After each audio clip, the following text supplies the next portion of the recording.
ರೀತಿಯ ಸ್ಪರ್ಧಾಂತರರೇ, MNK ಕನ್ನಡ ಕ್ಲಾಸಸ್ಗೆ ಸ್ವಾಗತ. ಇವತ್ತಿನ ಕ್ಲಾಸ್ನಲ್ಲಿ ನಾವು ಇತಿಹಾಸದ ಬಗ್ಗೆ ಕೆಲವು ಪ್ರಶ್ನೋತ್ತರಗಳನ್ನು ಡಿಸ್ಕಸ್ ಮಾಡ್ತಾ ಹೋಗೋಣ. ಅದಕ್ಕೂ ಮುಂಚೆ ನಮ್ಮ ಚಾನಲ್ ಯಾರು ಸಬ್ಸ್ಕ್ರೈಬ್ ಮಾಡ್ಕೊಂಡಿಲ್ಲ, ಸಬ್ಸ್ಕ್ರೈಬ್ ಮಾಡ್ಕೊಳ್ಳಿ, ಶೇರ್ ಮಾಡಿ, ಕಮೆಂಟ್ ಮಾಡಿ ಅಂತ ಹೇಳ್ತಾ ಇವತ್ತಿನ ಕ್ಲಾಸನ್ನು ಮುಂದುವರಿಸ್ತಾ ಇದ್ದೀನಿ. ಇಲ್ಲಿ ಮೊದಲೇ ಪ್ರಶ್ನೆ ಏನಪ್ಪಾ ಅಂದ್ರೆ, ಗಾಂಧೀಜಿಯವರ ಜನಿಸಿದ ದಿನವನ್ನು ಏನೆಂದು ಆಚರಿಸಲಾಗುತ್ತದೆ ಅಂತ ಕೇಳಿದರೆ, ಗಾಂಧೀಜಿಯವರು ಜನಿಸಿದ ದಿನವನ್ನು ಏನೆಂದು ಆಚರಿಸಲಾಗುತ್ತದೆ ಅಂತ ಕೇಳಿದರೆ ಆಪ್ಷನ್ಸ್ ಏನಂತ: ರಾಷ್ಟ್ರೀಯ ಸದ್ಭಾವನಾ ದಿನ, ರಾಷ್ಟ್ರೀಯ ಜ್ಞಾನ ದಿನ, ರಾಷ್ಟ್ರೀಯ ಅಹಿಂಸಾ ದಿನ ಮತ್ತು ರಾಷ್ಟ್ರೀಯ ಯುವಕರ ದಿನ ಅಂತ ಕೇಳಿದರೆ, ಇಲ್ಲಿ ಗಾಂಧೀಜಿಯವರು ಜನಿಸಿದ ದಿನವನ್ನು ರಾಷ್ಟ್ರೀಯ ಅಹಿಂಸಾ ದಿನ ಅಂತ ಆಚರಿಸ್ತಾರೆ. ಆನ್ಸರ್ ಏನಪ್ಪ ಅಂದ್ರೆ ರಾಷ್ಟ್ರೀಯ ಅಹಿಂಸಾ ದಿನ. ಗಾಂಧೀಜಿಯವರು ಜನಿಸಿದ ದಿನ ಯಾವಂದ್ರ ಅಕ್ಟೋಬರ್ 2 ರಾಷ್ಟ್ರೀಯ ಅಹಿಂಸಾ ದಿನ ಅಂತ ಆಚರಿಸ್ತಾರೋ. ಇನ್ನು ಅವರ ಮರಣ ಹೊಂದಿದ ದಿನವನ್ನ ರಾಷ್ಟ್ರೀಯ ಹುತಾತ್ಮರ ದಿನ ಅಂತ ಆಚರಿಸ್ತಾರೋ. ಜನವರಿ 30 ಗಾಂಧೀಜಿಯವರು ಮರಣ ಹೊಂದಿದ ದಿನವನ್ನ ಜನವರಿ 30 ರಾಷ್ಟ್ರೀಯ ಹುತಾತ್ಮರ ದಿನ ಅಂತ ಆಚರಿಸ್ತಾರೋ. ಇನ್ನ ರಾಷ್ಟ್ರೀಯ ಯುವಕರ ದಿನ ಅಂತ ಯಾರ ಜನಪರವಾಗಿ ಆಚರಿಸ್ತಾರಂದ್ರ ಜನವರಿ 12 ಸ್ವಾಮಿ ವಿವೇಕಾನಂದರ ಜನಗಳ ನೆನಪಿಗಾಗಿ, ಸ್ವಾಮಿ ವಿವೇಕಾನಂದರು ಜನಿಸಿದ ನೆನಪಿಗಾಗಿ ಜನವರಿ 12 ರಾಷ್ಟ್ರೀಯ ಯುವಕರ ದಿನ ಅಂತ ಆಚರಿಸ್ತಾರ. ಇನ್ನು ರಾಷ್ಟ್ರೀಯ ಜ್ಞಾನ ದಿನ ಅಂತ ಡಾಕ್ಟರ್ ಬಾಬಾ ಸಾಹೇಬ್ ಅಂಬೇಡ್ಕರ್ ಅವರ ಜನ್ಮದಿನವನ್ನ ರಾಷ್ಟ್ರೀಯ ಜ್ಞಾನ ದಿನ ಅಂತ ಹೆಸರಿಸ್ತಾರೋ. ಏಪ್ರಿಲ್ 14 ಅವರ ಜನ್ಮದಿನ ಅಂತ ರಾಷ್ಟ್ರೀಯ ಜ್ಞಾನ ದಿನವನ್ನ ಏಪ್ರಿಲ್ 14ನೇ ತಾರೀಕಿನಿಂದ ಆಚರಿಸ್ತಾರೋ. ಏಪ್ರಿಲ್ 14 ರಾಷ್ಟ್ರೀಯ ಜ್ಞಾನ ದಿನ. ಮತ್ತು ಅವರ ಮರಣ ಹೊಂದಿದ ದಿನವನ್ನ ರಾಷ್ಟ್ರೀಯ ಪರಿನಿರ್ವಾಣ ದಿನ ಅಂತ ಆಚರಿಸ್ತಾರ. ಡಿಸೆಂಬರ್ 6 ಅಂಬೇಡ್ಕರ್ ಅವರು ಮರಣ ಹೊಂದಿದ ದಿನವನ್ನ ಡಿಸೆಂಬರ್ 6 ರಾಷ್ಟ್ರೀಯ ಪರಿನಿರ್ವಾಣ ದಿನ ಅಂತ ಆಚರಿಸ್ತಾರೋ. ಇನ್ನು ರಾಷ್ಟ್ರೀಯ ಸದ್ಭಾವನಾ ದಿನ ಅಂತ ರಾಜೀವ್ ಗಾಂಧಿ ಅವರು ಜನನ ದಿನವನ್ನ ರಾಷ್ಟ್ರೀಯ ಸದ್ಭಾವನಾ ದಿನ ಅಂತ ಆಚರಿಸ್ತಾರೋ. ಆಗಸ್ಟ್ 20 ರಾಷ್ಟ್ರೀಯ ಸದ್ಭಾವನಾ ದಿನ ಅಂತ ಆಚರಿಸ್ತಾರ. ಆಗಸ್ಟ್ 21 ರಾಷ್ಟ್ರೀಯ ಸದ್ಭಾವನಾ ದಿನ ಆಚರಿಸ್ತಾರೋ. ಇನ್ನು ರಾಜೀವ್ ಗಾಂಧಿ ಅವರು ಮರಣ ಹೊಂದಿದ ದಿನವನ್ನ ರಾಷ್ಟ್ರೀಯ ಭಯೋತ್ಪಾದಕ ನಿಗ್ರಹಣ ದಿನ ಅಂತ ಆಚರಿಸ್ತಾರೋ. ಅದೇನಂದ್ರ ಮೇ 21. ರಾಜೀವ್ ಗಾಂಧಿ ಅವರು ಮರಣ ಹೊಂದಿದ ದಿನವಾದ ಮೇ 21 ರಾಷ್ಟ್ರೀಯ ಭಯೋತ್ಪಾದಕ ನಿಗ್ರಹ ದಿನ ಅಂತ ಆಚರಿಸ್ತಾರೋ. ಎರಡನೇ ಪ್ರಶ್ನೆ ಏನಪ್ಪಾ ಅಂದ್ರ, ಮುಪ್ಲಾ ದಂಗೆಯು ಎಲ್ಲಿ ನಡೆಯಿತು ಅಂತ ಕೇಳಿದಾರ. ಮುಪ್ಲಾ ದಂಗೆಯು ಎಲ್ಲಿ ನಡೆಯಿತು ಅಂತ ಕೇಳಿದಾರ. ಆಪ್ಷನ್ಸ್ ನೋಡ್ರಿ: ಕೇರಳ, ಕರ್ನಾಟಕ, ಪಂಜಾಬ್ ಮತ್ತು ಹರಿಯಾಣ ಅಂತ ಹೇಳಿದಾರ. ಮುಪ್ಲಾ ದಂಗೆ ಎಲ್ಲಿ ನಡೀತಂದ್ರ ಕೇರಳದಾಗ ನಡೀತು. ಆನ್ಸರ್ ಏನಪ್ಪ ಅಂದ್ರ ಕೇರಳ ರಾಜ್ಯದಲ್ಲಿ. ಇದು ಮಲಬಾರ್ ತೀರದಲ್ಲಿ ಹೆಚ್ಚಿನ ದೇಣಿಗೆಯನ್ನು ಬ್ರಿಟಿಷರು ವಹಿಸಿದ್ದರಿಂದ 1921ರಲ್ಲಿ ಮುಪ್ಲಾ ದಂಗೆಯು ನಡೀತದ. ಮಲಬಾರ್ ತೀರದಲ್ಲಿ ಹೆಚ್ಚಿನ ದೇಣಿಗೆಯನ್ನ ಹೆಚ್ಚಳ ಮಾಡಿದ್ರಿಂದ ಈ ದಂಗೆ ನಡೆದೈತಿ. ಅದು ಎಷ್ಟನೇ ಇಸ್ವಿ ಅಂದ್ರ 1921. ಇನ್ನು ಪಂಜಾಬನ ಪಂಚ ನದಿಗಳ ನಾಡು ಅಂತ ಕರೀತಾರ. ಭಾರತದಲ್ಲಿ ಗಾಂಧೀಜಿಯವರ ಮೊದಲ ಸತ್ಯಾಗ್ರಹ ಯಾವುದು? ಮುಂದಿನ ಪ್ರಶ್ನೆ ಏನಪ್ಪಾ ಅಂದ್ರ, ಭಾರತದಲ್ಲಿ ಗಾಂಧೀಜಿಯವರ ಮೊದಲ ಸತ್ಯಾಗ್ರಹ ಯಾವುದು ಅಂತ ಹೇಳಿದಾರ. ಆಪ್ಷನ್ಸ್ ನೋಡ್ರಿ: ದಂಡಿ, ಬಾರೌಲಿ, ಚಂಪಾರಣ್ಯ, ಯಾವುದಲ್ಲ ಅಂತದ. ಆನ್ಸರ್ ಏನಪ್ಪಾ ಅಂದ್ರ ಚಂಪಾರಣ್ಯ. ಗಾಂಧೀಜಿಯವರು ಭಾರತದಲ್ಲಿ ಗಾಂಧೀಜಿಯವರ ಮೊದಲ ಸತ್ಯಾಗ್ರಹ ಯಾವುದು ಅಂದ್ರ ಚಂಪಾರಣ್ಯ. ಇದು 1917 ಬಿಹಾರ್ನ ನೀಲಿ ಬೆಳೆಗಾರರ ಪರವಾಗಿ ನಡೆಸಿದಂತ ಸತ್ಯಾಗ್ರಹವಾಗಿದೆ. ಇದಕ್ಕೆ ಈ ಚಂಪಾರಣ್ಯ ಸತ್ಯಾಗ್ರಹಕ್ಕೆ ಗಾಂಧೀಜಿಯವರನ್ನ ಆಹ್ವಾನಿಸಿದವರು ಯಾರಪ್ಪ ಅಂದ್ರ ರಾಜ್ಕುಮಾರ್ ಶುಕ್ಲಾ ಅವರು. ಗಾಂಧೀಜಿಯವರ ಚಂಪಾರಣ್ಯ ಸತ್ಯಾಗ್ರಹಕ್ಕೆ ಆಹ್ವಾನಿಸಿದವರು ಯಾರಪ್ಪ ಅಂದ್ರ ರಾಜ್ಕುಮಾರ್ ಶುಕ್ಲಾ ಅಂತ ಹೇಳ್ಬೋದು. ಇನ್ನು ಬಾರ್ಡೋಲಿ ಸತ್ಯಾಗ್ರಹ 1928 ನಡೀತೈತಿ. ಇದರ ಮುಂದಾಳತ್ವ ವಹಿಸಿದವರು ಸರ್ದಾರ್ ವಲ್ಲಭಭಾಯಿ ಪಟೇಲ್. ಮುಂದಾಳತ್ವ ವಹಿಸ್ತಾರೆ ಸರ್ದಾರ್ ವಲ್ಲಭಭಾಯಿ ಪಟೇಲ್. ಇನ್ನು ದಂಡಿ ಸತ್ಯಾಗ್ರಹ 1930 ನಡೀತದ. ದಂಡಿ ಸತ್ಯಾಗ್ರಹ ಅಥವಾ ಕಾನೂನು ಭಂಗ ಚಳವಳಿ 1930 ನಡೀತದೆ. ಗಾಂಧೀಜಿಯವರು 78 ಜನರೊಂದಿಗೆ ಮಾರ್ಚ್ 12ರಿಂದ ಏಪ್ರಿಲ್ 6ರವರೆಗೆ ಕಾನೂನು ಚಳವಳಿಯನ್ನು ಕೈಗೊಳ್ತಾರೆ. ಕರ್ನಾಟಕದಿಂದ ಭಾಗವಹಿಸಿದ ಏಕೈಕ ವ್ಯಕ್ತಿ ಯಾರಪ್ಪ ಅಂದ್ರೆ ಮಹಿಳಾ ಮಹಾದೇವಪ್ಪ. ಅವರ ವಯಸ್ಸಾಗ 18 ವಯಸ್ಸಾಗಿತ್ತು.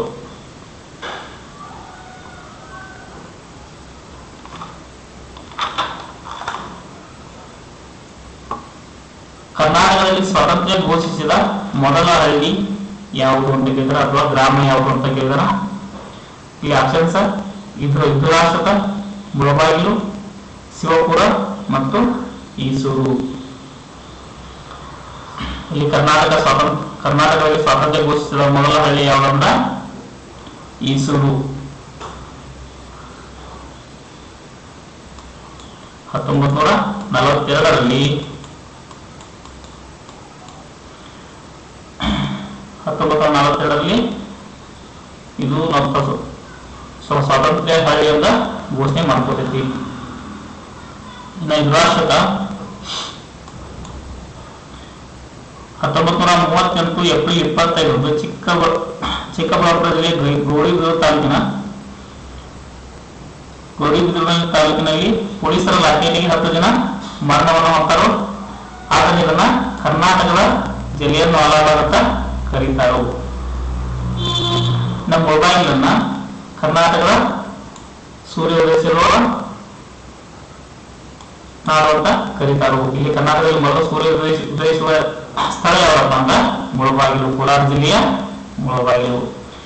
ಶಿವಪುರ ಸತ್ಯಾಗ್ರಹವು 1900 ಶಿವಪುರ ಧ್ವಜ ಸತ್ಯಾಗ್ರಹವು 1938ರಲ್ಲಿ ನಡೀತದ. 1938ರಲ್ಲಿ ನಡೀತದ. ಮುಂದಿನ ಪ್ರಶ್ನೆ, ಭಾರತೀಯ ರಾಷ್ಟ್ರೀಯ ಕಾಂಗ್ರೆಸ್ನ ಪ್ರಥಮ ಅಧಿವೇಶನದ ಅಧ್ಯಕ್ಷರು ಯಾರಂತ ಕೇಳಿದಾರ? ಭಾರತ ರಾಷ್ಟ್ರೀಯ ಕಾಂಗ್ರೆಸ್ನ ಪ್ರಥಮ ಅಧಿವೇಶನದ ಅಧ್ಯಕ್ಷರು ಯಾರಂತ ಕೇಳಿದಾರ? ಆಪ್ಷನ್ ನೋಡ್ರಿ: ಉಮೇಶ್ ಚಂದ್ರ ಬ್ಯಾನರ್ಜಿ, ಆನಿ ಬೆಸೆಂಟ್ ಆಗಿತ್ತು.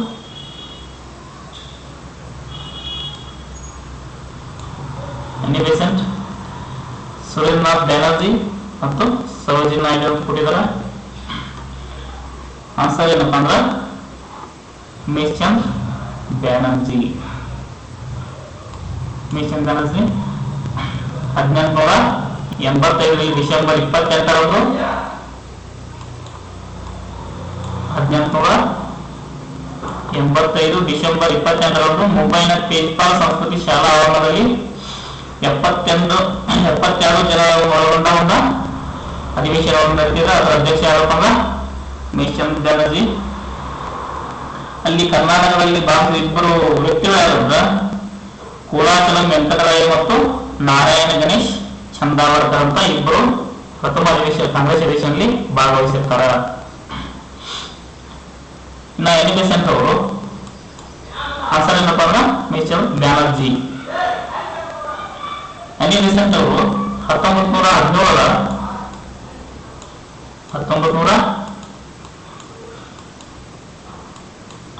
ಕಲ್ಕತ್ತಾ ಅಧಿವೇಶನದ ಅಧ್ಯಕ್ಷರಾಗಿರ್ತಾರ. ಇವರು ಪ್ರಥಮ ಮಹಿಳೆ. ಕಲ್ಕತ್ತಾ ಕಾಂಗ್ರೆಸ್ ಅಧಿವೇಶನದ ಅಧ್ಯಕ್ಷತೆ ವಹಿಸಿದ ಪ್ರಥಮ ಮಹಿಳೆ ಅಂತ ಹೇಳ್ಬೋದು. ಇನ್ನು ಸುರೇಂದ್ರನಾಥ್ ಬ್ಯಾನರ್ಜಿ 1902ರಲ್ಲಿ ನಡೆದ 1902ರ ಅಹಮದಾಬಾದ್ ಅಧಿವೇಶನದಲ್ಲಿ ಅಧ್ಯಕ್ಷತೆಯನ್ನು ವಹಿಸಿರ್ತಾರೋ. ಇವರು 1869ರಲ್ಲಿ ICS ಪರೀಕ್ಷೆ ಪಾಸ್ ಮಾಡಿದ ಪ್ರಥಮ ಭಾರತೀಯ ಅಂತ ಕರೆಸ್ಕೊತಾರು. ICS ಪರೀಕ್ಷೆಯನ್ನು ಪಾಸ್ ಮಾಡಿದ ಪ್ರಥಮ ಭಾರತೀಯ ಯಾರಪ್ಪ ಸುರೇಂದ್ರನಾಥ್ ಬ್ಯಾನರ್ಜಿ. ಇನ್ನು ಸರೋಜಿನಿ ನಾಯ್ಡು ಅವರು 1925 ಕಾನ್ಪುರ ಅಧಿವೇಶನ 1925ರ ಕಾನ್ಪುರ ಅಧಿವೇಶನದ ಅಧ್ಯಕ್ಷ ಆಗಿರ್ತಾರೋ.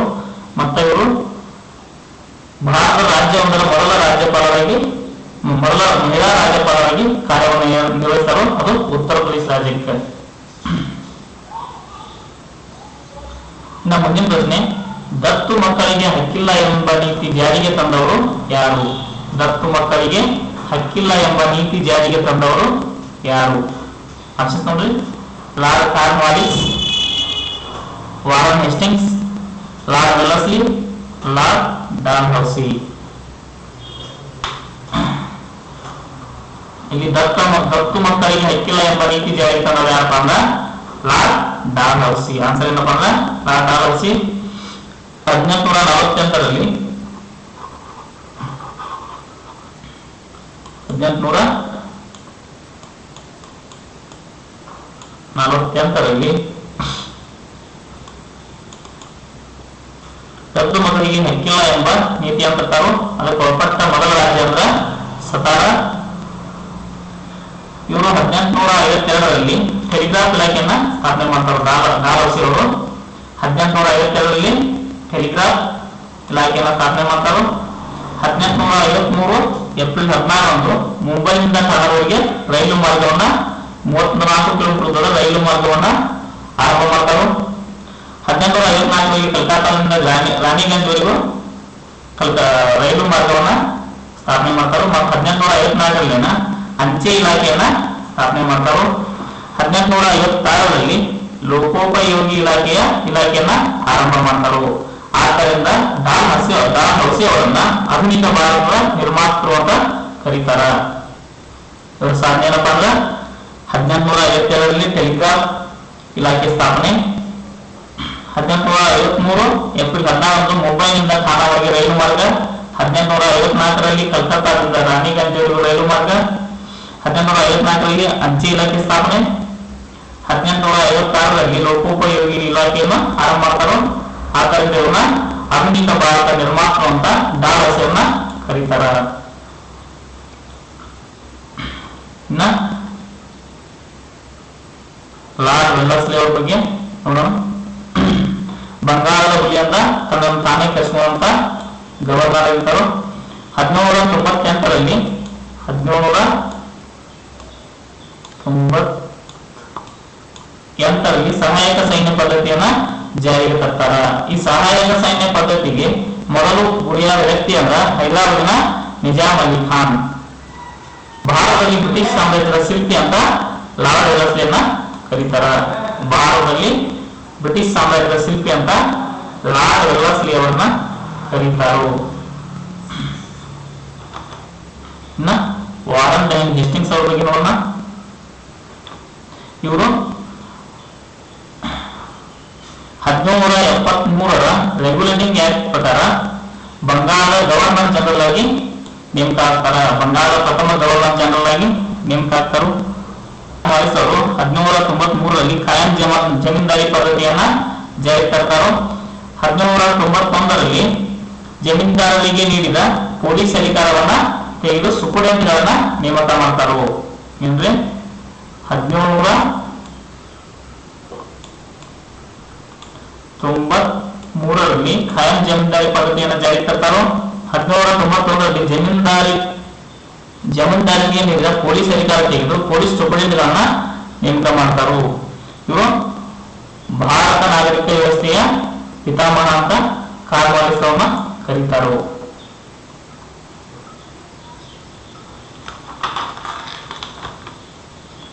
ಮುಂದಿನ ಪ್ರಶ್ನೆ ನೋಡ್ರಿ. ಗಾಂಧೀಜಿಯವರ ರಾಜಕೀಯ ಗುರು ಯಾರು ಅಂತ ಕೇಳಿದಾರ. ಗಾಂಧೀಜಿಯವರ ರಾಜಕೀಯ ಗುರು ಯಾರು ಅಂತ ಕೇಳಿದಾರ. ಈ ಆಪ್ಷನ್ ನೋಡ್ರಿ. ರಾಜಾರಾಮ್ ಮೋಹನ್ ರಾಯ್, ಗೋಪಾಲಕೃಷ್ಣ ಗೋಖಲೆ, ಸ್ವಾಮಿ ವಿವೇಕಾನಂದ, ಯಾರು ಅಲ್ಲ ಅಂತ ಹೇಳಿದಾರ. ಆನ್ಸರ್ ಏನಪ್ಪಾ ಅಂದ್ರ ಗಾಂಧೀಜಿಯವರ ರಾಜಕೀಯ ಗುರು ಅಂದ್ರ ಗೋಪಾಲಕೃಷ್ಣ ಗೋಖಲೆ. ರಾಜಕೀಯ ಗುರು ಗೋಪಾಲಕೃಷ್ಣ ಗೋಖಲೆ. ಇವರು ಸರ್ವೆಂಟ್ಸ್ ಆಫ್ ಇಂಡಿಯಾ ಸೊಸೈಟಿನ 1905ರ ಜೂನ್ 12ರಂದು ಮಹಾರಾಷ್ಟ್ರದ ಪುಣೆಯಲ್ಲಿ ಸ್ಥಾಪನೆ ಮಾಡ್ತಾರ. ಸರ್ವೆಂಟ್ಸ್ ಆಫ್ ಇಂಡಿಯಾ ಎಂಬ ಸೊಸೈಟಿಯನ್ನ 1905 ಜುಲೈ 12ರಂದು ಮಹಾರಾಷ್ಟ್ರದ ಪುಣೆಯಲ್ಲಿ ಸ್ಥಾಪನೆ ಮಾಡ್ತಾರ. 1905 ಗೋಖಲೆ ಅವರು ಸರ್ವೆಂಟ್ಸ್ ಆಫ್ ಇಂಡಿಯಾ ಎಂಬ ಸೊಸೈಟಿನ 1905 ಜೂನ್ 12ರಂದು ಮಹಾರಾಷ್ಟ್ರದ ಪುಣೆಯಲ್ಲಿ ಸ್ಥಾಪನೆ ಮಾಡ್ತಾರೋ. 1911ರಲ್ಲಿ ನಾಗ್ಪುರದಲ್ಲಿ ದಿ ಹಿತವಾದ ಎಂಬ ಇಂಗ್ಲಿಷ್ ದೈನಂದಿನ ಪ್ರವರ್ತಕ ವರ್ತಮಾನ ಪತ್ರಿಕೆಯನ್ನ ಪ್ರಾರಂಭ ಮಾಡ್ತಾರು. ಅವರ ಶತಮಾನೋತ್ಸವ 2011ರಲ್ಲಿ ಅವರ ಶತಮಾನೋತ್ಸವನ ಆಚರಣೆ ಮಾಡ್ತಾರು. ಇನ್ನು ರಾಜಾರಾಮ್ ಮೋಹನ್ ರಾಯ್ ಅವರು 1828ರಲ್ಲಿ ಬ್ರಹ್ಮ ಸಮಾಜವನ್ನ ಸ್ಥಾಪನೆ ಮಾಡ್ತಾರು. 1828ರಲ್ಲಿ ಬ್ರಹ್ಮ ಸಮಾಜ ಸ್ಥಾಪನೆ ಮಾಡ್ತಾರೋ.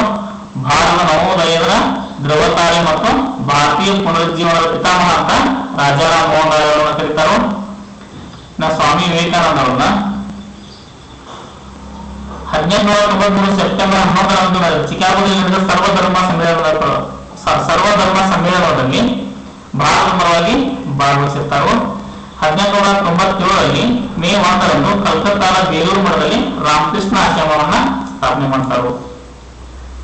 1897 ಮೇ 1ರಂದು ಕಲ್ಕತ್ತಾದ ಬೇಲೂರು ಮಠದಲ್ಲಿ ರಾಮಕೃಷ್ಣ ಆಶ್ರಮವನ್ನ ಸ್ವಾಮಿ ವಿವೇಕಾನಂದರು ಸ್ಥಾಪನೆ ಮಾಡ್ತಾರು. ಇನ್ನು ಮುಂದಿನ ಪ್ರಶ್ನೆ ನೋಡಿ, ದೇಶೀಯ ಭಾಷಾ ಪತ್ರಿಕಾ ಕಾಯ್ದೆಯನ್ನು ಜಾರಿಗೆ ತಂದವರು ಯಾರು? ದೇಶೀಯ ಭಾಷಾ ಪತ್ರಿಕಾ ಕಾಯ್ದೆಯನ್ನು ಜಾರಿಗೆ ತಂದವರು ಯಾರು ಅಂತ ಕೇಳಿದಾರ. ಆಪ್ಷನ್ಸ್ ನೋಡ್ರಿ, lord Lytton, lord Canning, Canning ಅದಕ್ಕೂ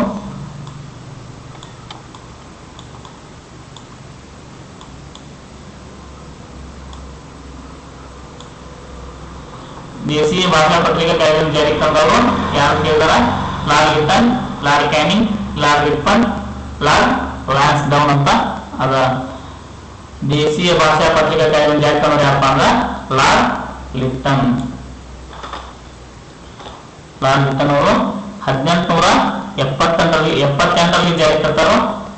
ಎಷ್ಟ್ರಿ 1878ರಲ್ಲಿ ದೇಶೀಯ ಭಾಷಾ ಪತ್ರಿಕಾ ಕಾಯ್ದೆಯನ್ನು ಜಾರಿಗೆ ತರ್ತಾರೋ. 1878ರಲ್ಲಿ ಶಸ್ತ್ರಾಸ್ತ್ರ ಕಾಯ್ದೆ ಜಾರಿಯನ್ನ ಉಲ್ಲಂಘಿಸಿದ 7 ವರ್ಷ ಜೈಲು ಶಿಕ್ಷೆ ಅಂತ ಕಾಯ್ದೆಯನ್ನ ಹೊರಡಿಸ್ತಾರೋ. 1879ರಲ್ಲಿ ನಾಗರಿಕ ಸೇವಾ ಶಾಸನವನ್ನ ಹೊರಡಿಸ್ತಾರೋ. ಅದು ಲಾರ್ಡ್ ಕ್ಯಾನಿಂಗ್ ಅವರು. 1861ರಲ್ಲಿ ಲಾರ್ಡ್ ಮೆಕಾಲಿಯಿಂದ ರೂಪಿತವಾದ ಪಿನಲ್ ಕೋಡ್ ಅನ್ನ ಜಾರಿಗೆ ತರ್ತಾರೋ. 1861ರಲ್ಲಿ ಲಾರ್ಡ್ ಲಿಪ್ಪನ್ ಅವರು ಲಾರ್ಡ್ ಕ್ಯಾನಿಂಗ್ ಅವರು 1861ರಲ್ಲಿ ಲಾರ್ಡ್ ಕ್ಯಾನಿಂಗ್ ಅವರು ಲಾರ್ಡ್ ಮೆಕಾಲಿಯಿಂದ ರೂಪಿತವಾದ ಪಿನಲ್ ಕೋಡ್ ಅನ್ನ ಜಾರಿಗೆ ತರ್ತಾರೋ. ಇವರು ಆಗ್ರಾ ಔದ್ ಪಂಜಾಬಲ್ಲಿ ಭೀಕರ ಬರಗಾಲವಿದ್ದ ಕಾರಣ ನಿವಾರಣಾ ಕಾರ್ಯಗಳನ್ನ ಕೈಗೊಳ್ತಾರೋ. ಆದ್ದರಿಂದ ಇವರನ್ನು ಕರುಣಾಳ ವ್ಯಕ್ತಿ ಅಂತ ಕರೀತಾರೋ. ಅದರ ವಿರುದ್ಧ ಬ್ರಿಟಿಷರು ಅವರ ವಿರುದ್ಧ ಹೋದಾಗ 1862ರಲ್ಲಿ ರಾಜೀನಾಮೆಯನ್ನ ನೀಡ್ತಾರೋ. ಇವರು ಆಗ್ರಾ ಔದ್ ಪಂಜಾಬ್ಗಳಲ್ಲಿ ಭೀಕರ ಬರಗಾಲ ಬಂದಾಗ ನಿವಾರಣಾ ಕಾರ್ಯಕ್ರಮಗಳನ್ನ ಕೈಗೊಂಡು ಬಡವರಿಗೆ ಸಹಾಯವನ್ನ ಚಾಚಿದ್ದರಿಂದ ಅಲ್ಲಿಯ ಬ್ರಿಟಿಷ್ ಅಧಿಕಾರಿಗಳು ಅವರಿಗೆ ವಿರೋಧ ಮಾಡ್ತಾರೆ ಲಾರ್ಡ್ ಕ್ಯಾನಿಂಗ್ ಅವರಿಗೆ. ಆದ್ದರಿಂದ 1862ರಲ್ಲಿ ಅವರು ಬೇಸತ್ತು ರಾಜೀನಾಮೆಯನ್ನ ಕೊಡ್ತಾರಂತ ಹೇಳ್ಬೋದು. ಮುಂದಿನ ಕೆಲಸ ಲಾರ್ಡ್ ಲಿಪ್ಪನ್ ಅವರು 1881ರಲ್ಲಿ ಪ್ರಥಮ ಫ್ಯಾಕ್ಟರಿ ಕಾಯ್ದೆ ಜಾರಿಗೆ ತರ್ತಾರೋ. 1881ರಲ್ಲಿ ಪ್ರಥಮ ಫ್ಯಾಕ್ಟರಿ ಕಾಯ್ದೆಯನ್ನು ಜಾರಿಗೆ ತರ್ತಾರೋ. 1881ರಲ್ಲಿ ಕಮಿಷನರ್ ಆಳ್ವಿಕೆ ಅಂತ್ಯ ಮಾಡಿ ಮೈಸೂರು ಒಡೆಯರಿಗೆ ಮತ್ತೊಮ್ಮೆ ಹಸ್ತಾಂತರಿಸ್ತಾರೋ. 1882ರಲ್ಲಿ ದೇಶೀಯ ಭಾಷಾ ಪತ್ರಿಕಾ ಕಾಯ್ದೆಯನ್ನ ರದ್ದು ಮಾಡ್ತಾರೋ. ಇವರು ಲಾರ್ಡ್ ಲಿಪ್ಟನ್ ಅವರು ತಂದ ದೇಶೀಯ ಪತ್ರಿಕಾ ಕಾಯ್ದೆ 1878ರಲ್ಲಿ ಅವರು ಬರ್ತಾರೋ. 1882ರಲ್ಲಿ ದೇಶೀಯ ಭಾಷಾ ಪತ್ರಿಕಾ ಕಾಯ್ದೆಯನ್ನ ರದ್ದುಗೊಳಿಸ್ತಾರೋ. ಇವರು ಸ್ಥಳೀಯ ಸರ್ಕಾರ ವ್ಯವಸ್ಥೆಯನ್ನ ರೂಪಿಸ್ತಾರೋ. ಲಾರ್ಡ್ ಲಿಪ್ಟನ್ ಅವರು ಸ್ಥಳೀಯ ಸರ್ಕಾರದ ವ್ಯವಸ್ಥೆಯನ್ನ ರೂಪಿಸ್ತಾರೋ. ಲಾರ್ಡ್ ಲ್ಯಾನ್ಸ್ ಡೌನ್ ಬಗ್ಗೆ ನೋಡೋಣ. 1889ರಲ್ಲಿ ಕಾಶ್ಮೀರದ ಮಹಾರಾಜ ಪ್ರತಾಪ್ ಸಿಂಗ್ ಅನ್ನು ಪರಿಸ್ಥಿತಿಗೊಳಿಸ್ತಾರೋ.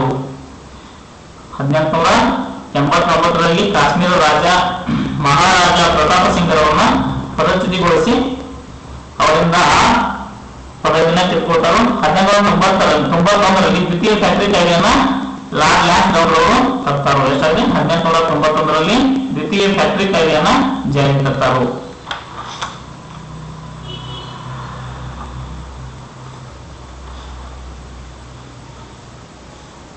ಮುಂದಿನ ಪ್ರಶ್ನೆ ನೋಡಿ, ವಿದೇಶಿ ವಿಶ್ವವಿದ್ಯಾಲಯದಿಂದ ಅರ್ಥಶಾಸ್ತ್ರದಲ್ಲಿ ಡಾಕ್ಟರೇಟ್ ಪದವಿ ಪಡೆದ ಮೊದಲ ಭಾರತೀಯ ಯಾರು ಅಂತ ಕೇಳಿದಾರ. ವಿದೇಶಿ ವಿಶ್ವವಿದ್ಯಾಲಯದಿಂದ ಅರ್ಥಶಾಸ್ತ್ರದಲ್ಲಿ ಡಾಕ್ಟರೇಟ್ ಪದವಿ ಪಡೆದ ಮೊದಲ ಭಾರತೀಯ ಯಾರು ಅಂತ ಕೇಳಿದಾರ ನೋಡಿ. Options: Jawaharlal Nehru, P V. Mahalanobis, V K R B. Rao, Bhimrao Ambedkar. ಇಲ್ಲಿ ಆನ್ಸರ್ ಏನಂತಂದ್ರೆ ಭೀಮರಾವ್ ಅಂಬೇಡ್ಕರ್ ಅಂತ ಆಗ್ತದೆ. ಯಾರು ಡಾಕ್ಟರೇಟ್ ಪಡೆದವರು? ವಿದೇಶಿ ವಿಶ್ವವಿದ್ಯಾಲಯದ ಅರ್ಥಶಾಸ್ತ್ರ ಡಾಕ್ಟರೇಟ್ ಪದವಿ ಮೊದಲ ಭಾರತೀಯ ಯಾರಪ್ಪ ಅಂದ್ರೆ ಭೀಮರಾವ್ ಅಂಬೇಡ್ಕರ್ ಅವರು.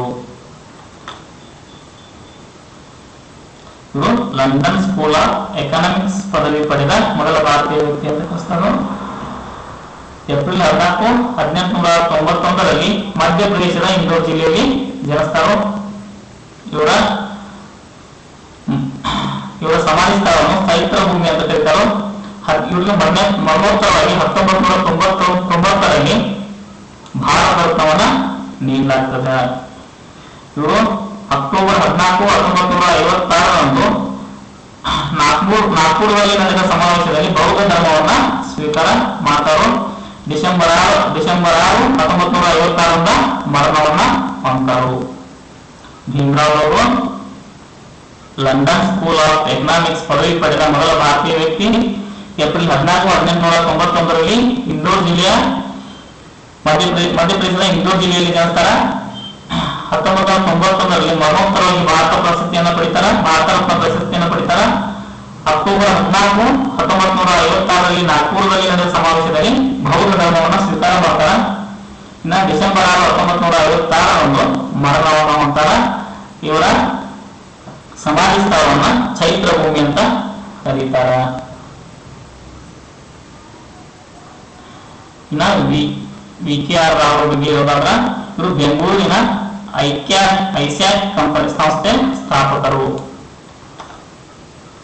ಇನ್ನ ಪಿ.ವಿ.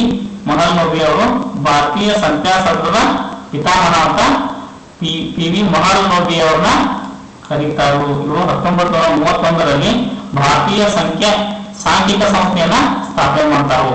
ಅದಕ್ಕಾಗಿ ಇವ್ರನ್ನ ಭಾರತೀಯ ಸಂಖ್ಯಾಶಾಸ್ತ್ರದ ಪಿತಾಮಹ ಅಂತ ಪಿ.ವಿ. ಮಹಲ್ನೋಬಿಸ್ ಅವ್ರನ್ನ ಕರೀತಾರು. ಜವಾಹರಲಾಲ್ ನೆಹರು ಅವ್ರನ್ನ ಪಂಚವಾರ್ಷಿಕ ಯೋಜನೆಯ ಪಿತಾಮಹ ಅಂತ ಕರೀತಾರು. ಈ ಬೇಕಾದ್ರೆ ಪಂಚವಾರ್ಷಿಕ ಯೋಜನೆಯ ಪಿತಾಮಹ ಅಂತ ಕರೀತಾರು. ಇನ್ನು ಮುಂದಿನ ಪ್ರಶ್ನೆ ನೋಡಿ, ಯಾರ ನಡುವೆ ಪುನಃ ಒಪ್ಪಂದ ನಡೆಯಿತು? ಯಾರ ನಡುವೆ ಪುನಃ ಒಪ್ಪಂದ ನಡೆಯಿತು ಅಂತ ಕೊಟ್ಟಿದ್ದಾರೆ.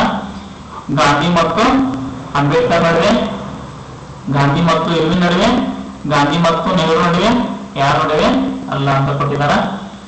ಇಲ್ಲಿ ಆನ್ಸರ್ ಏನಪ್ಪಾ ಅಂದ್ರೆ ಯಾರ ನಡುವೆ ಪುನಃ ಒಪ್ಪಂದ ನಡೀತಂದ್ರ ಗಾಂಧಿ ಮತ್ತು ಅಂಬೇಡ್ಕರ್ ನಡುವೆ ಪುನಃ ಒಪ್ಪಂದ ನಡೀತದ. ಅದು 1932 ಸೆಪ್ಟೆಂಬರ್ 25ರಂದು 1932 ಸೆಪ್ಟೆಂಬರ್ 25ರಂದು ಗಾಂಧಿ ಮತ್ತು ಅಂಬೇಡ್ಕರ್ ನಡುವೆ ಪುನಃ ಒಪ್ಪಂದ ಏರ್ಪಡ್ತೈತಿ. ಇನ್ನ ಗಾಂಧಿ ನಡುವೆ 1931 ಮಾರ್ಚ್ 5ರಂದು ಗಾಂಧಿ ಒಪ್ಪಂದ ಏರ್ಪಡ್ತದ.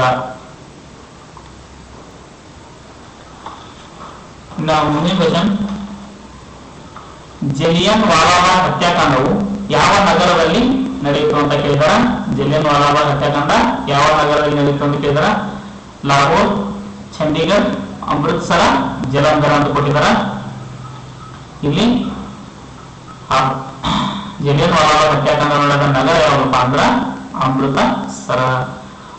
ಮುಂದಿನ ಪ್ರಶ್ನೆ, ಬ್ರಿಟಿಷ್ ಇಂಡಿಯನ್ ಅಸೋಸಿಯೇಷನ್ ಎಷ್ಟರಲ್ಲಿ ಸ್ಥಾಪನೆ ಆಯಿತು ಅಂತ ಹೇಳಿದಾರ. ಬ್ರಿಟಿಷ್ ಇಂಡಿಯನ್ ಅಸೋಸಿಯೇಷನ್ 1853, 1866, 1876, 1885 ಅಂತದ. ಬ್ರಿಟಿಷ್ ಇಂಡಿಯನ್ ಅಸೋಸಿಯೇಷನ್ ಯಾವ ಸ್ಥಾಪನೆ ಆಯ್ತಂದ್ರ 1853ರಲ್ಲಿ. 1853ರಲ್ಲಿ ಕಲ್ಕತ್ತಾದಲ್ಲಿ ಸ್ಥಾಪನೆ ಆಗ್ತದೆ. ಅದ್ರ ಸ್ಥಾಪಕ ಯಾರಂದ್ರ ದೇವೇಂದ್ರನಾಥ್ ಟ್ಯಾಗೋರ್. 1853ರಾಗ ಬ್ರಿಟಿಷ್ ಇಂಡಿಯನ್ ಅಸೋಸಿಯೇಷನ್ ಯಾವ ಸ್ಥಾಪನೆ ಮಾಡ್ತಾರಂದ್ರ ದೇವೇಂದ್ರನಾಥ್ ಟ್ಯಾಗೋರ್ ಅವರು ಸ್ಥಾಪನೆ ಮಾಡ್ತಾರ. ಇನ್ನು 1866ರಲ್ಲಿ ಈಸ್ಟ್ ಇಂಡಿಯಾ ಅಸೋಸಿಯೇಷನ್ ನ ದಾರಾಬಾಯಿ ನವರೋಜಿ ಅವರು ಲಂಡನ್ ಅಲ್ಲಿ ಸ್ಥಾಪನೆ ಮಾಡ್ತಾರೋ. 1866ರಲ್ಲಿ ಈಸ್ಟ್ ಇಂಡಿಯಾ ಅಸೋಸಿಯೇಷನ್ ನ ದಾದಾಬಾಯಿ ನವರೋಜಿ ಅವರು ಲಂಡನ್ ನಲ್ಲಿ ಸ್ಥಾಪನೆ ಮಾಡ್ತಾರೋ. ಇನ್ನು 1876ರಲ್ಲಿ ಕಲ್ಕತ್ತಾ ಇಂಡಿಯನ್ ಅಸೋಸಿಯೇಷನ್ ನ ಸುರೇಂದ್ರನಾಥ್ ಬ್ಯಾನರ್ಜಿ ಅವರು ಕಲ್ಕತ್ತಾದಲ್ಲಿ ಸ್ಥಾಪನೆ ಮಾಡ್ತಾರೋ. ಇನ್ನು 1885ರಲ್ಲಿ ರಾಷ್ಟ್ರೀಯ ಕಾಂಗ್ರೆಸ್ ಅನ್ನ ಸ್ಥಾಪನೆಯನ್ನು ಮಾಡ್ತಾರೋ. ಯಾರಂದ್ರ ಇಒ ಹ್ಯೂಮ್ ಅವರು 1885ರಲ್ಲಿ ರಾಷ್ಟ್ರೀಯ ಕಾಂಗ್ರೆಸ್ ಅನ್ನ ಸ್ಥಾಪನೆ ಮಾಡ್ತಾರೋ.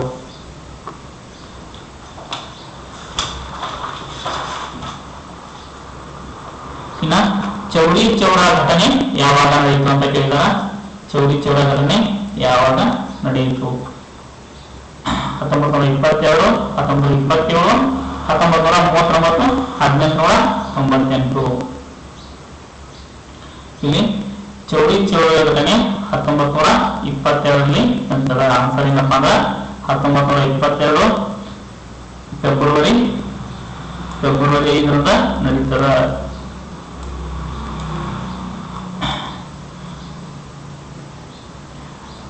ಈ ಚೌರಾಚೌರಿ ಘಟನೆಯಿಂದಾಗಿ ಫೆಬ್ರವರಿ 12ರಂದು ಬಾರೋಲಿ ಘೋಷಣೆಯ ಮೂಲಕ ಗಾಂಧೀಜಿಯವರು ಅಸಹಕಾರ ಚಳವಳಿಯನ್ನ ಹಿಂತೆಗೆದುಕೊಳ್ತಾರೆ. ಮಾರ್ಚ್ 10ರಂದು ಗಾಂಧೀಜಿಯವರ ಚೌರಾಚೌರಿ ಘಟನೆಯಿಂದಾಗಿ ಮಾರ್ಚ್ 10ರಂದು ಬಂಧನವನ್ನು ಮಾಡ್ತಾರೆ. ಮಾರ್ಚ್ 18ರಂದು ನ್ಯಾಯಾಧೀಶರಾದ ಬ್ರೂಮ್ ಫಿಲ್ಟ್ ಅವರು 6 ವರ್ಷ ಗಾಂಧೀಜಿಯವರಿಗೆ ಶಿಕ್ಷೆಯನ್ನ ವಿಧಿಸ್ತಾರೆ. ಚೌರಾಚೌರಿ ಘಟನೆ ನಿಮಿತ್ತವಾಗಿ ಗಾಂಧೀಜಿಯವರ ನಿರ್ವಹಣೆಯನ್ನು ಮಾಡಿ ಮಾರ್ಚ್ 10ರಂದು ಗಾಂಧೀಜಿಯವರನ್ನ ಬಂಧನ ಮಾಡ್ತಾರೆ. ಮಾರ್ಚ್ 18ರಂದು ನ್ಯಾಯಾಧೀಶ ಬ್ರೂಮ್ ಫಿಲ್ಟ್ ಗಾಂಧೀಜಿ ಅವರಿಗೆ 6 ವರ್ಷ ಶಿಕ್ಷೆಯನ್ನ ವಿಧಿಸ್ತಾರೆ. ಆದರೆ ಅನಾರೋಗ್ಯದ ನಿಮಿತ್ತ 1924ರಂದು ಗಾಂಧೀಜಿಯವರ ಶಿಕ್ಷೆಯನ್ನ ರದ್ದು ಮಾಡಲಾಗುತ್ತದೆ. ಅದೇ ವರ್ಷ 1824ರಲ್ಲಿ ಬೆಳಗಾವಿ ಅಧಿವೇಶನದಲ್ಲಿ ಅಧ್ಯಕ್ಷರಾಗಿ ಭಾಗವಹಿಸಿದರು. 27 ಸೈಮನ್ ಅವರು ಜಾರಿಗೆ ಬರುತ್ತೆ. ಸೈಮನ್ ನ ಗೋಬ್ಯಾಕ್ ಅಂತ ವಿರುದ್ಧ ಘೋಷಣೆಯನ್ನು ಕೂಗಲಾಗುತ್ತದೆ. 1928ರಲ್ಲಿ ಲಾಹೋರ್ನಲ್ಲಿ ನಡೆದ ಸೈಮನ್ ಗೋಬ್ಯಾಕ್ ಚಳವಳಿಯಲ್ಲಿ ಲಾಲಾ ಲಜಪತ್ ರಾಯ್ ಅವರು ಸ್ಕಾಟ್ ಎಂಬ ಪೊಲೀಸ್ ಅಧಿಕಾರಿಯ ಲಾಠಿಯೇಟಿಗೆ ಬಲಿಯಾಗ್ತಾರೆ. ಅವರಿಗೆ ಆದೇಶ ಮಾಡಿದವರಿಂದ ಸ್ಯಾಂಡರ್ಸ್ ಎಂಬ ಅಧಿಕಾರಿ ಆದೇಶ ಮಾಡ್ತಾರೋ. ಸ್ಕಾಟ್ ಎಂಬ ಅಧಿಕಾರಿಯ ಲಾಠಿಯೇಟಿಗೆ ಲಾಲಾ ಲಜಪತ್ ರಾಯ್ ಅವರು ಮರಣ ಹೊಂಟಾರು. ಭಗತ್ ಸಿಂಗ್ ಮತ್ತು ಸುಖದೇವ್ ಇಬ್ಬರು ಸ್ಯಾಂಡರ್ಸ್ ಎಂಬ ಬ್ರಿಟಿಷ್ ಅಧಿಕಾರಿಯನ್ನ ಕೊಂದು ಪರಾರಿಯಾಗ್ತಾರು. 1939ರಲ್ಲಿ ತ್ರಿಪುರಾ ಬಿಕ್ಕಟ್ಟು ಏರ್ಪಡ್ತದ. ತ್ರಿಪುರಾ ಬಿಕ್ಕಟ್ಟು ಸುಭಾಷ್ ಚಂದ್ರ ಬೋಸ್ ಮತ್ತು ಗಾಂಧೀಜಿ ನಡುವೆ ತ್ರಿಪುರಾ ಬಿಕ್ಕಟ್ಟು ಏರ್ಪಟ್ಟದಿಂದ ಕಾಂಗ್ರೆಸ್ನಿಂದ ಸುಭಾಷ್ ಚಂದ್ರ ಬೋಸ್ ಅವರು ಕಾಂಗ್ರೆಸ್ನಿಂದ ಹಿಂದೆ ಸೆರಗು ಪವರ್ ಬ್ಲಾಕ್ ಎಂಬ ಪಕ್ಷವನ್ನ ಕಟ್ತಾರು. 1898ರಲ್ಲಿ ಆನಿ ಬೆಸೆಂಟ್ ಅವರು ಬನಾರಸ್ನಲ್ಲಿ ಸೆಂಟ್ರಲ್ ಹಿಂದೂ ಕಾಲೇಜ್ ಅನ್ನ ಆರಂಭ ಮಾಡ್ತಾರೆ. 1898ರಲ್ಲಿ ಆನಿ ಬೆಸೆಂಟ್ ಅವರು ಬನಾರಸ್ನಲ್ಲಿ ಸೆಂಟ್ರಲ್ ಹಿಂದೂ ಕಾಲೇಜ್ ಅನ್ನ ಆರಂಭ ಮಾಡ್ತಾರೆ. ಭಾರತೀಯ ಉಕ್ಕಿನ ಮನುಷ್ಯ ಎಂದು ಯಾರನ್ನ ಕರೀತಾರೆ ಅಂತ ಕೇಳಿದಾರ. ಭಾರತದ ಉಕ್ಕಿನ ಮನುಷ್ಯ ಯಾರು ಅಂತ ಕೇಳಿದಾರ. ಆತ್ಮಾರಾಮ್ ಪಾಂಡುರಂಗ್, ಜ್ಯೋತಿಬಾ ಫುಲೆ, ಮೊರಾರ್ಜಿ ದೇಸಾಯಿ, ಸರ್ದಾರ್ ವಲ್ಲಭಾಯಿ ಪಟೇಲ್ ಅಂತ ಹೇಳಿದಾರ. ಇಲ್ಲಿ ಆನ್ಸರ್ ಏನಪ್ಪಾ ಅಂದ್ರೆ ಬಹಳ ಮುಖ್ಯ ಮನುಷ್ಯ ಅಂತ ಸರ್ದಾರ್ ವಲ್ಲಭಾಯಿ ಪಟೇಲ್ ಅವ್ರನ್ನ ಕರೀತಾರು. ಭಾರತದ ಬಿಸ್ಮಾರ್ಕ್ ಅಂತಾನು ಕೂಡ ಸರ್ದಾರ್ ವಲ್ಲಭಾಯಿ ಪಟೇಲ್ ಅವ್ರನ್ನ ಕರೀತಾರು. ಇವರು ಜನಿಸಿದ ದಿನವಾದ ಅಕ್ಟೋಬರ್ 31ರಂದು ರಾಷ್ಟ್ರೀಯ ಏಕತಾ ದಿವಸ್ ಅಂತ ಕರೀತಾರ. ಇವ್ರನ್ನ ಸಿವಿಲ್ ಸೇವೆಗಳ ಪಿತಾಮಹ ಕೂಡ ಅಂತ, ಭಾರತೀಯ ಸಿವಿಲ್ ಸೇವೆಗಳ ಪಿತಾಮಹ ಅಂತ ಕೂಡ ಸರ್ದಾರ್ ವಲ್ಲಭಾಯಿ ಪಟೇಲ್ ಅವ್ರನ್ನ ಕರೀತಾರು. ಮೊರಾರ್ಜಿ ದೇಸಾಯಿ ಅವ್ರ ಬಗ್ಗೆ ಹೇಳ್ಬೇಕಾದ್ರ ಪ್ರಾಣಿ ಹುದ್ದೆಗೆ ರಾಜೀನಾಮೆ ನೀಡಿದ ಪ್ರಥಮ ಪ್ರಾಣಿ ಅಂತ ಮೊರಾರ್ಜಿ ದೇಸಾಯಿ ಅವರು ಕರೆಸ್ಕೊತಾರು. ಪ್ರಾಣಿ ಹುದ್ದೆಗೆ ರಾಜೀನಾಮೆ ನೀಡಿದ ಪ್ರಥಮ ಪ್ರಾಣಿ ಯಾರಪ್ಪ ಅಂದ್ರ ಮೊರಾರ್ಜಿ ದೇಸಾಯಿ. ಇನ್ನ ಜ್ಯೋತಿಬಾ ಫುಲೆ ಅವ್ರ ಬಗ್ಗೆ ಹೇಳ್ಬೇಕಂದ್ರ 1873ರಲ್ಲಿ ಪುಣೆಯಲ್ಲಿ ಸತ್ಯಶೋಧಕ ಸಮಾಜವನ್ನ ಸ್ಥಾಪನೆ ಮಾಡ್ತಾರು. ಸತ್ಯಶೋಧಕ ಸಮಾಜವನ್ನ 1873ರಲ್ಲಿ ಸ್ಥಾಪನೆ ಮಾಡ್ತಾರು. ಇವರ ಪ್ರಸಿದ್ಧ ಕೃತಿ ಯಾರಂದ್ರ ಗುಲಾಮಗಿರಿ. ಸಾವಿತ್ರಿಬಾಯಿ ಅವರು ಭಾರತ ದೇಶದ ಮೊದಲ ಮಹಿಳಾ ಶಿಕ್ಷಕಿ ಅಂತ ಹೆಸರು ಪಡೆದಂತ ಸಾವಿತ್ರಿಬಾಯಿ ಫುಲೆ ಅವರು ಜ್ಯೋತಿಬಾ ಫುಲೆ ಅವರ ಧರ್ಮ ಪತ್ನಿ ಆಗಿರ್ತಾರು. ಆತ್ಮಾರಾಮ್ ಪಾಂಡುರಾವ್ ಬಗ್ಗೆ ಹೇಳ್ಬೇಕಂದ್ರ 1867ರಲ್ಲಿ ಮುಂಬೈನಲ್ಲಿ ಪ್ರಾರ್ಥನಾ ಸಮಾಜವನ್ನ ಸ್ಥಾಪನೆ ಮಾಡ್ತಾರು. 1867ರಲ್ಲಿ ಮುಂಬೈಯಲ್ಲಿ ಪ್ರಾರ್ಥನಾ ಸಮಾಜವನ್ನ ಸ್ಥಾಪನೆ ಮಾಡ್ತಾವ ಅಂತ ಹೇಳ್ಬೋದು.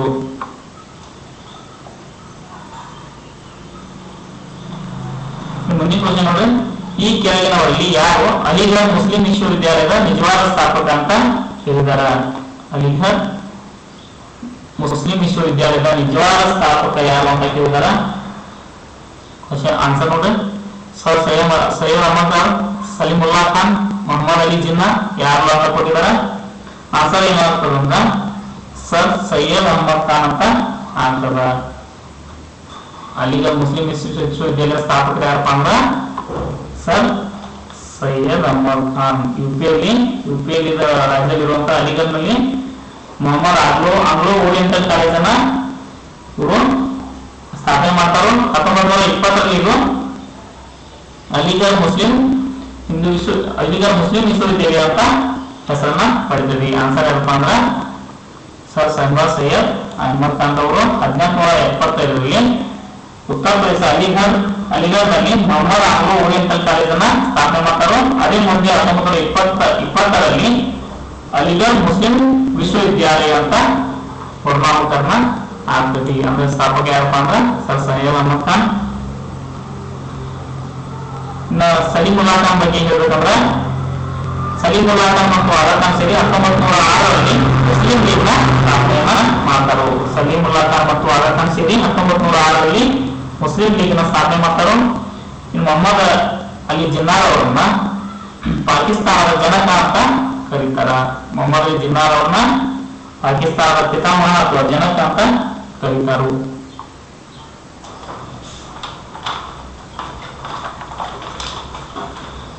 ಇನ್ನ 1857ರಲ್ಲಿ ನಡೆದ ದಂಗೆಯಲ್ಲಿ ನಾನಾ ಸಾಹೇಬ್ ಯಾವ ಸ್ಥಳದಿಂದ ಬಂದವರಾಗಿದ್ದರು ಅಂತ ಕೇಳಿದಾರ? 1857 ದಂಗೆಯಲ್ಲಿ ನಾನಾ ಸಾಹೇಬ್ ಯಾವ ಸ್ಥಳದಿಂದ ಬಂದಿದ್ದಾರೆ ಅಂತ ಕೇಳಿದಾರ? ದೆಹಲಿ, ಲಕ್ನೋ, ಬಿಹಾರ್, ಕಾನ್ಪುರ್ ಅಂತ ಕೊಟ್ಟಿದಾರ. ಕಾನ್ಪುರ್ ಅಂತ ಆಗ್ತದೆ. ಆನ್ಸರ್ ಏನಪ್ಪಾ ಅಂದ್ರ ಕಾನ್ಪುರ್. ನಾನಾ ಸಾಹೇಬ್ ಅವರು ಕಾನ್ಪುರ್ ಎಂಬ ಸ್ಥಳದಿಂದ ಬಂದ 1857 ದಂಗೆಗೆ ಭಾಗವಹಿಸಿರ್ತಾರ. ಬಿಹಾರದಿಂದ ಖನ್ವರ್ ಸಿಂಗ್ ಅವರು ಭಾಗವಹಿಸ್ತಾರ. ದೆಹಲಿಯಿಂದ ಭಕ್ತ ಖಾನ್ ಭಾಗವಹಿಸಿರ್ತಾರ.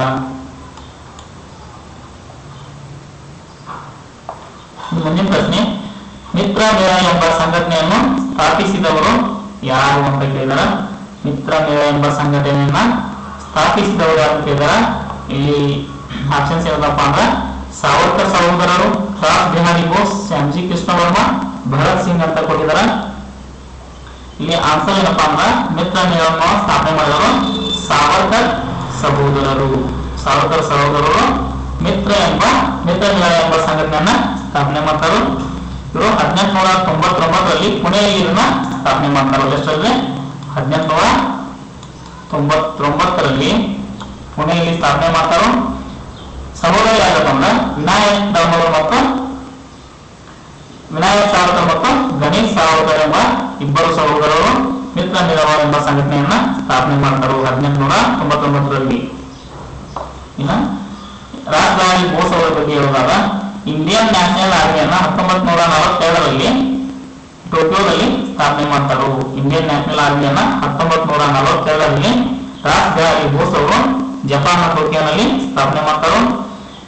ಇನ್ನ ಶ್ಯಾಮ್ಜಿ ಕೃಷ್ಣ ವರ್ಮಾ ಬಗ್ಗೆ ಹೇಳ್ಬೇಕಂದ್ರೆ ಇಂಡಿಯನ್ ಹೌಸ್ ಅನ್ನ 1905ರಲ್ಲಿ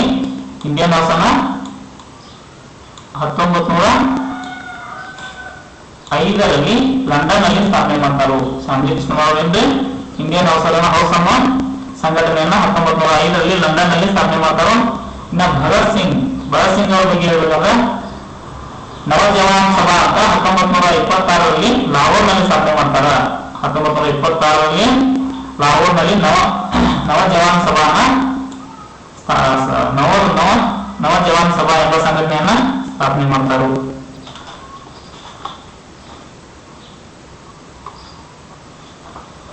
ಪ್ರತ್ಯೇಕ ಮುಸ್ಲಿಂ ರಾಷ್ಟ್ರದ ಕಲ್ಪನೆಯನ್ನು ಕೊಟ್ಟವರು ಯಾರು ಅಂತ ಕೇಳಿದಾರ. ಪ್ರತ್ಯೇಕ ಮುಸ್ಲಿಂ ರಾಷ್ಟ್ರದ ಪರಿಕಲ್ಪನೆಯನ್ನು ಪ್ರಥಮವಾಗಿ ಕೊಟ್ಟವರು ಯಾರು ಅಂದ್ರ ಕೇಳಿದಾರ. ಇಲ್ಲಿ ಆಪ್ಷನ್ಸ್ ನೋಡ್ರಿ, ಮೊಹಮ್ಮದ್ ಇಕ್ಬಾಲ್, ರೆಹಮತ್ ಅಲಿ ಖಾನ್, ಮೊಹಮ್ಮದ್ ಅಲಿ ಜಿನ್ನಾ ಯಾರು ಅಲ್ಲ ಅಂತ ಕೊಟ್ಟಿದ್ದಾರೆ. ಇಲ್ಲಿ ಪ್ರತ್ಯೇಕ ಮುಸ್ಲಿಂ ರಾಷ್ಟ್ರ ಪರಿಕಲ್ಪನೆ ಮೊದಲು ಕೊಟ್ಟಾರೆ ಅಂತಂದ್ರ ಮೊಹಮ್ಮದ್ ಇಕ್ಬಾಲ್ ಪ್ರಥಮವಾಗಿ ಕೊಟ್ಟಾರ. ಪ್ರತ್ಯೇಕ ಮುಸ್ಲಿಂ ರಾಷ್ಟ್ರವನ್ನ ನಾವು ಕಟ್ಕೋಬೇಕಂತ ಎಲ್ಲ ಹೇಳಿಕೆಯನ್ನು ಕೊಟ್ಟಾರೆ ಅಂದ್ರೆ ಮೊಹಮ್ಮದ್ ಇಕ್ಬಾಲ್. ಆ ನಂತರ ಮೊಹಮ್ಮದ್ ಅಲಿ ಖಾನ್ ಅವರು ಪಾಕಿಸ್ತಾನ ಹೆಸರನ್ನ ಸೂಚನೆ ಮಾಡ್ತಾರು. ಪಾಕಿಸ್ತಾನ ಹೆಸರನ್ನ ಹೇಗೆ ಸೂಚನೆ ಮಾಡ್ತಾರ?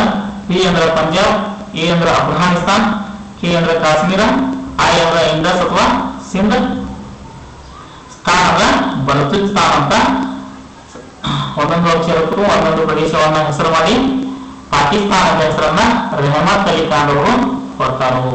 ಇನ್ನ ಮೊಹಮ್ಮದ್ ಅಲಿ ಜಿನ್ನಾ ಅವ್ರ ಬಗ್ಗೆ ಹೇಳ್ಬೇಕಂದ್ರ ಇವರು 1940ರಲ್ಲಿ ನಡೆದ ಮುಸ್ಲಿಂ ಲೀಗ್ ನ ಲಾಹೋರ್ ಮುಸ್ಲಿಂ ಲೀಗ್ ನಲ್ಲಿ 1940ರಲ್ಲಿ ನಡೆದ ಲಾಹೋರ್ ನಲ್ಲಿ ನಡೆದ ಮುಸ್ಲಿಂ ಲೀಗ್ ನ ಸಮಾವೇಶದಲ್ಲಿ ಪಾಕಿಸ್ತಾನದ ಬೇಡಿಕೆಯನ್ನ ಮೊದಲ ಬಾರಿಗೆ ಜಿನ್ನಾರವರು ಇಡ್ತಾರು. ನಾ ಮುಂದಿನ ಪ್ರಶ್ನೆ ಏನಂದ್ರ ಪ್ರಥಮ ಆಂಗ್ಲೋ ಮೈಸೂರು ಯುದ್ಧ ಎಷ್ಟರಲ್ಲಿ ನಡೆಯಿತು ಅಂತ ಕೇಳಿದ್ರ ಪ್ರಥಮ ಆಂಗ್ಲೋ ಮೈಸೂರು ಯುದ್ಧ ಎಷ್ಟರಲ್ಲಿ ನಡೆಯಿತು ಅಂತ ಕೇಳಿದ್ರ ಆಪ್ಷನ್ ನೋಡ್ರಿ 1767, 1767ರಿಂದ 69, 1780ರಿಂದ 84, 1790ರಿಂದ 92, 1791 ಅಂತ ಹೇಳಿದಾರ. ಹಾಗಾದ್ರ ಪ್ರಥಮ ಆಂಗ್ಲೋ ಮೈಸೂರು ಯುದ್ಧ ಎಷ್ಟರಲ್ಲಿ ನಡೀತಂದ್ರ 1767ರಿಂದ 1769ರವರೆಗೆ ನಡೀತು. ಈ ಯುದ್ಧದಲ್ಲಿ ಹೈದರ್ ಅಲಿ ಬ್ರಿಟಿಷರ ವಿರುದ್ಧ ಗೆಲ್ತಾನು. 1769ರಲ್ಲಿ ಮದ್ರಾಸ್ ಒಪ್ಪಂದದ ಮೂಲಕ ಈ ಯುದ್ಧವು ಅಂತ್ಯಗೊಳ್ತದ. ಇನ್ನು 1780 ಮತ್ತು 84ರಲ್ಲಿ ಎರಡನೇ ಆಂಗ್ಲೋ ಮೈಸೂರು ಯುದ್ಧ ನಡೀತದ. ಹೈದರ್ ಅಲಿ ಮತ್ತು ಫ್ರೆಂಚರು ಸೇರಿ ಸೋಲಿಗನೂರು ಯುದ್ಧದಲ್ಲಿ ಬ್ರಿಟಿಷರನ್ನ ಸೋಲಿಸ್ತಾರ.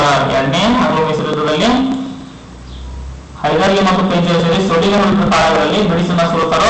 1781ರಲ್ಲಿ ಸರ್ ಐಲ್ಕೂಟನು ಪೋರ್ಟ್ ನೋವು ಬಳಿ ಹೈದರ್ ಅಲಿಯನ್ನ ಮತ್ತೆ ಸೋಲಿಸ್ತಾನು. ಮತ್ತು 1782ರಲ್ಲಿ ಹೈದರ್ ಅಲಿ ಬೆನ್ನು ಪಣಿ ರೋಗದಿಂದ ಮರಣವಾಗ್ತಾನು. 1783ರಲ್ಲಿ ಟಿಪ್ಪು ಸುಲ್ತಾನ್ ಬಿದನೂರನ್ನ ವಶಪಡಿಸಿಕೊಳ್ತಾನ. ಇನ್ನ 1784ರಲ್ಲಿ ಟಿಪ್ಪುವಿಗೆ ಸೋಲಾಗಿ ಮಂಗೋಲ್ ಒಪ್ಪಂದದ ಮೂಲಕ ಎರಡನೇ ಆಂಗ್ಲೋ ಮೈಸೂರು ಯುದ್ಧ ಮುಕ್ತಾಯವಾಗುತ್ತದೆ ಅಂತ ಹೇಳುವುದು.